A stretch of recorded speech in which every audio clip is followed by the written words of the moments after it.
right, what's up, guys? So here we have a 2020 Honda CRF125. This is the FB model, so the big wheel.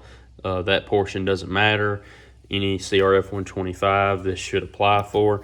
We're going to be changing the oil. This is a 2020 model. It's 2023, and this bike only has like 1 tank of gas ran through it. So it's not really due mileage and hour wise for an oil change, but it's 3 years old, so I'm going to do it before I resell this bike anyway. So all you need is a quart of motorcycle oil. It's very important that you get motorcycle oil because these engines have a wet clutch, so your oil is not just lubricating the engine, it's also lubricating the transmission and also the wet clutch. So I prefer the Mobil 1 Racing 4T.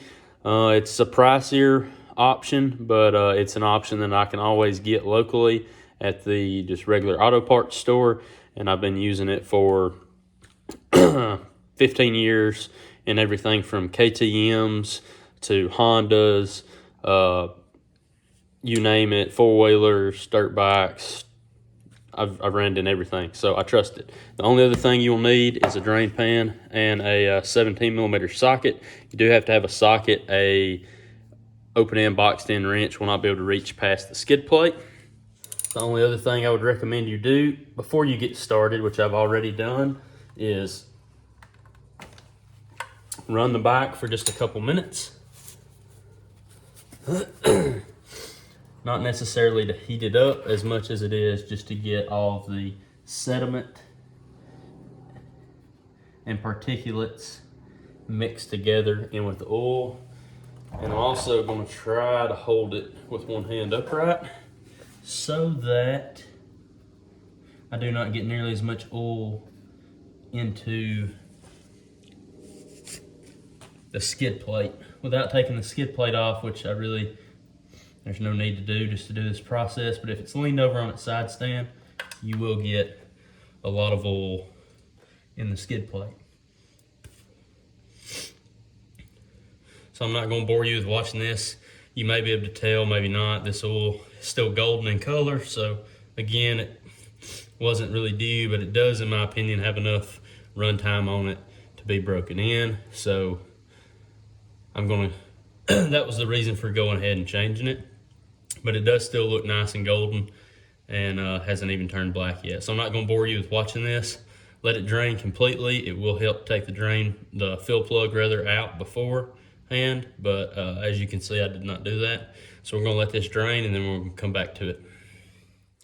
Okay, there's 2 pretty important things to remember. First of those is the crush washer that you can see is laid in the bottom of my drain pan. So a lot of times it'll either stick to the drain bolt or it will stick to the engine. In this case, mine stuck to the engine, so I was okay with that.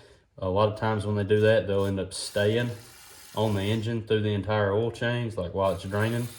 In this case, mine did not. It fell down into the oil. So I had to drain the oil out of the oil pan into a separate container. And now I can reinstall that crush washer.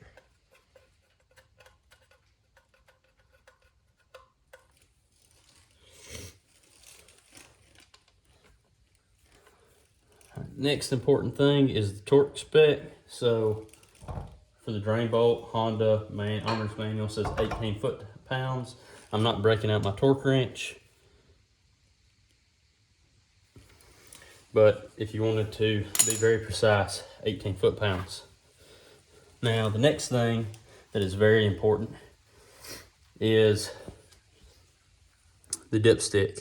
So, it varies between brands and it even varies between some Honda models. But when checking the oil level in this particular Honda and in a lot of other ones, you do not want to screw the dipstick in. So we're about to add, the manual calls for 0.9 quarts, I believe. And a lot of times it'll actually be stamped on the side of the engine right here. I'm not seeing it on this particular bike and model, but I know like my DR650 over there, just flat out says on the side of the engine case how many it holds, how many milliliters. Check the oil level and then top off if needed. So again, it's very important on these models, the 125 models, to not screw the dipstick in when checking the oil. So I'm gonna turn it one full turn backwards, counterclockwise, so that it seats nice and well against the engine case.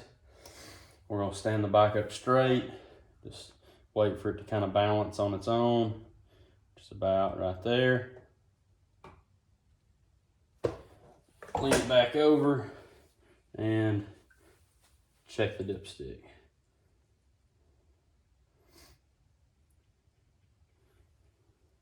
Right at the full mark. And like I said, that's just shy of a full quart. I almost don't have enough left in here to even be worth saving.